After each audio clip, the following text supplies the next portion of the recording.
ಅದಕ್ಕೆ ಮಳೆಯಲ್ಲಾಗಿರ್ತಕ್ಕಂಥ ತೊಂದರೆಗಳನ್ನು ನೋಡ್ಲಿಕ್ಕೆ, ಜನರಿಗಾಗಿರ್ತಕ್ಕಂಥ ತೊಂದರೆಗಳನ್ನು ನೋಡಲಿಕ್ಕೋಸ್ಕರನೇ ಬಂದಿರತಕ್ಕಂಥದ್ದು.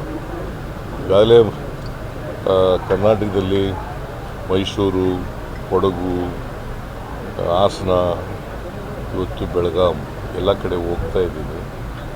ಎಲ್ಲ ಕಡೆ ಪರಿಹಾರ ಕೆಲಸಗಳನ್ನು ಪ್ರಾರಂಭ ಮಾಡಿದ್ದಾರೆ.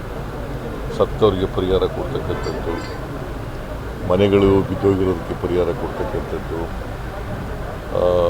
ಮತ್ತು ಪ್ರಾಣಿಗಳು ಸತ್ತೋಗಿದ್ರೆ ಅವಕ್ಕೆ ಪರಿಹಾರ ಕೊಡ್ತಕ್ಕಂಥದ್ದು, ವಿದ್ಯುತ್ ಕಂಬಗಳು ಬಿದ್ದೋಗಿದ್ದರೆ, ಟ್ರಾನ್ಸ್ಫಾರ್ಮರ್ಗಳು ಹೋಗಿದ್ದರೆ ಅವಕ್ಕೆಲ್ಲನೂ ಕೂಡ ರೆಸ್ಟೋರ್ ಮಾಡ್ತಕ್ಕಂಥ ಕೆಲಸ ಎಲ್ಲ ಮಾಡ್ತಾ ಇದ್ದಾರೆ.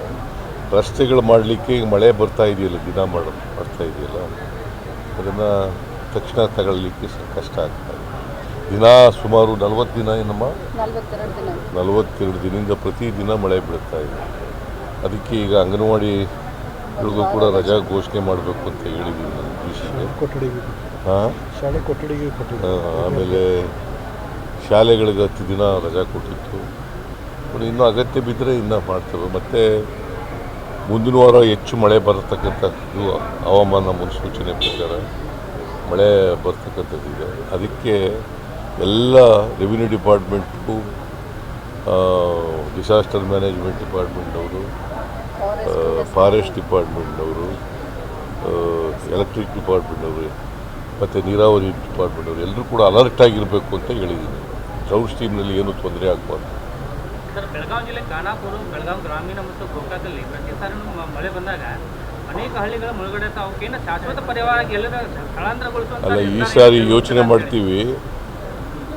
ಶಾಶ್ವತ ಎಲ್ಲೆಲ್ಲಿ ಪರಿಹಾರ ಮಾಡಲಿಕ್ಕೆ ಸಾಧ್ಯ ಆಗ್ತದೆ ಅಲ್ಲಿ ಪರಿಹಾರ ಮಾಡಲ್ಲ. ಜನರುಗಳು ಕೂಡ ಕೋಆಪ್ರೇಟ್ ಮಾಡಬೇಕು.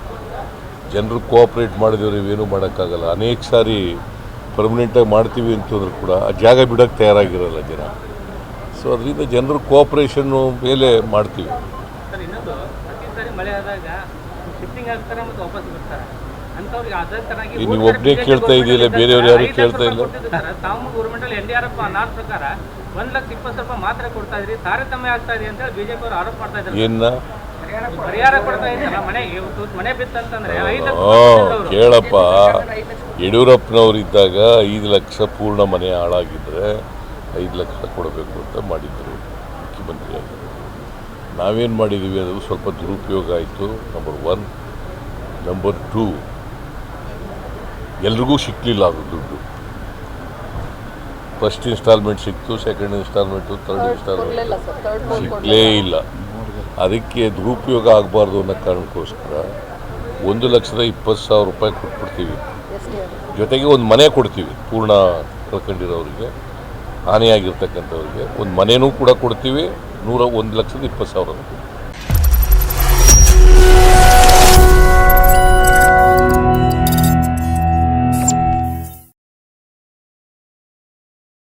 ನೀವು ಗಿರವಿ ಇಟ್ಟು ಬಿಡಿಸ್ಕೊಳಕ್ಕಾಗ್ದಿರೋ ಆಭರಣನ STJ ಗೋಲ್ಡ್ ಕಂಪನಿಯವರು ಬಿಡಿಸಿ ಮಾರುಕಟ್ಟೆಗಿಂತ ಅಧಿಕ ಬೆಲೆಗೆ ತಗೋತಿದ್ದಾರೆ.